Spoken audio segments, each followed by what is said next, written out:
దేశంలో రోజు రోజుకు బీజేపీకి పెరుగుతోన్న ఆదరణ చూసి కాంగ్రెస్ జీర్ణించుకోలేకపోతోందన్నారు నిజామాబాద్ అర్బన్ ఎమ్మెల్యే ధన్పాల్ సూర్యనారాయణ గుప్తా. అసత్య ప్రచారాలు చేస్తూ కాంగ్రెస్ దేశద్రోహుల పంచన చేరిందని ఆరోపించారు. కాక్రోచ్ పార్టీ కార్యకర్తలు రెచ్చగొట్టడం వల్లే లాఠీ చార్జ్ జరిగిందన్నారు. కాంగ్రెస్ ఇదే వైఖరి కొనసాగిస్తే ఆ పార్టీ మాయమవడం ఖాయమని చెబుతున్న ధన్పాల్ సూర్యనారాయణ గుప్తాతో మా ప్రతినిధి Anand Paul face to face. ప్రధానమంత్రి నరేంద్ర మోడీ రాజీనామా చేయాలని కాంగ్రెస్ నేతలు డిమాండ్ చేస్తూ ఉన్నారు. అందుకు నిరసిస్తూ ఈరోజు నిజామాబాద్ జిల్లా కేంద్రంలో రాహుల్ గాంధీ దిశబొమ్మను అర్బన్ ఎమ్మెల్యే ధన్పాల్ సూర్యనారాయణ గుప్తా దగ్ధం చేయడం జరిగింది. ఇదే అంశంపై మనతో మాట్లాడడానికి అర్బన్ ఎమ్మెల్యే ధన్పాల్ సూర్యనారాయణ గుప్తా ఆయనతో మాట్లాడే ప్రయత్నం చేద్దాం. సార్, అయితే కాంగ్రెస్ పార్టీ వాళ్ళు కేంద్రంలో ఉన్న ప్రభుత్వం రాజీనామా చేయాలని డిమాండ్ చేస్తూ ఉన్నారు. దానిపై మీరేమంటారు? రాహుల్ గాంధీ అసలు రాజకీయ పరిజ్ఞానం లేని వ్యక్తి, పాగలైపోయిండు.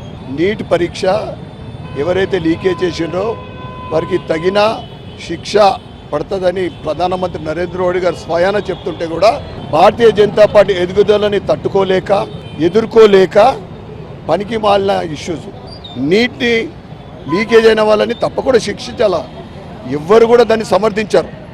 మళ్ళీ నీట్ ఎగ్జామ్స్ ప్రశాంతంగా అయినాయి, మంచి రిజల్ట్స్ వచ్చినాయి, విద్యార్థులంతా కూడా సంబరాలు చేసుకున్నారు. తర్వాత ఇటువంటి ఉద్యమం ఏదైతే పార్లమెంట్ నడిపించకుండా సమీపజేస్తే ప్రజల దృష్టిలో పడతామని వాళ్ళు అనుకుంటున్నారు, కానీ ప్రజలు చీకొడతా ఉన్నారు. నువ్వు నా చేసిన ధర్నా ఎవరైనా నీతోటి దేశద్రోహులు, ప్రజలతోటి రిజెక్ట్ అయ్యే నాయకులు ఉన్నారు. అటు కేజ్రీవాల్ కానీ, అఖిలేష్ యాదవ్ కానీ, ప్రకాష్ రాజ్ కానీ, మమతా బెనర్జీ, ఇటువంటి వాళ్ళని పట్టుకుంటే మొత్తం మటుమాయం అయిపోతుంది కాంగ్రెస్. ఎందుకంటే వీళ్ళంతా కూడా దేశం బయట పోతే భారతదేశం గురించి అవమానంగా మారుతారు, రాజ్యాంగం గురించి అవమానిస్తారు. అదేవిధంగా విద్యాశాఖ మంత్రి ధర్మేంద్ర ప్రధాన్ రిజైన్ చేయాలి. పాఠ్యాంశాలు మారుస్తున్నారు, దేశం గురించి పాటుపడ్డ వాళ్ళ పాఠ్యాంశాలు చేరుస్తూ ఉన్నారు. దేశద్రోహుల గురించే మేము చదువుకున్నప్పుడు మొహమ్మద్ గజనీ, అక్బర్, బాబర్ గీళ్ళ పాఠ్యాంశాలు చదువుకున్నాం. ఔరంగజేబ్ గురించి గొప్పగా చదువుకున్నాం. వాళ్ళంతా ఎవరు? దేశాన్ని దోసుకున్న వాళ్ళు, దేశ ప్రజల్ని అనేక రకాలైన శిక్షించిన వారి నాయకులు.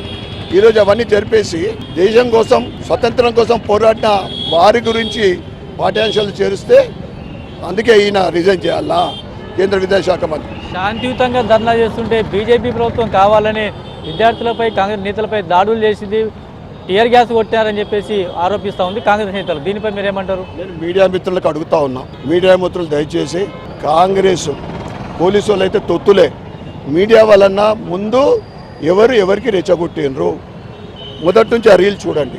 అనేక మంది పోలీస్ సిబ్బంది, సిఐలు, సిపిలు, ఏసీపీలు, పోలీసు ఉన్నతాధికారులకు దెబ్బలు తగిలినాయి చూసినాం. ఏ ఒక్కరికి మిగతా వాళ్ళకి ఎవరికి దెబ్బలు తగలలే. ఇదంతా నాటకాలు ఆడుతూ ఉన్నారు.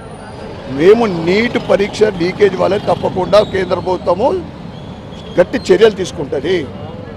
వాళ్ళని పోలీసు వాళ్ళని కంట్రోల్ కాక రెచ్చగొట్టి తర్వాత పోలీసు వాళ్ళు గ్యాస్ ప్రయోగం చేశారు, గ్యాస్ బుల్లెట్లు. ఇంతేగాని ఎక్కడ కూడా ఏ యొక్క లాఠీ చార్జీ ఎవరి మీద లాఠీ అంటే పల్లె దూరం జరిపిన తప్ప ఎవరికి కూడా రెచ్చగొట్టారు. అందుకే నేను చెప్తా ఉన్నా, ఇదన్నీ కూడా మీరు మానుకోండి కాంగ్రెస్ ప్రభుత్వం. లేకుంటే దేశంలో 3 రాష్ట్రాల అధికారం, అది కూడా రాబోయే రోజుల్లో తెలంగాణలో అయితే ఎట్లన్నా పోతూ ఉంది. దేశం మొత్తం మిమ్మల్ని బొంద పెడతారు. నీట్ లీకేజీకి పాల్పడిన వారందరిపై కఠిన చర్యలు తీసుకుంటామని, రాబోయే రోజుల్లో తెలంగాణలో కూడా బీజేపీ ప్రభుత్వం వస్తుందని చెప్పేసి కూడా ఎమ్మెల్యే అంటున్నారు. కెమెరామెన్ కళ్యాణ్తో ఆనంద్ పాల్, HN TV, నిజామాబాద్.